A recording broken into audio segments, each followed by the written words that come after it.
ठाडे पे मरगी न होना चाहिए राजी तू तो खामे खा डरगी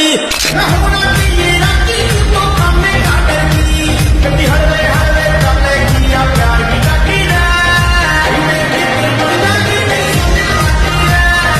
इन्हें कितने बंदा की तेरी सोने बाकी रे इन्हें वरना के फूका सब ठाडे पे मरगी न होना चाहिए राजी तू तो खामे खा डरगी न होना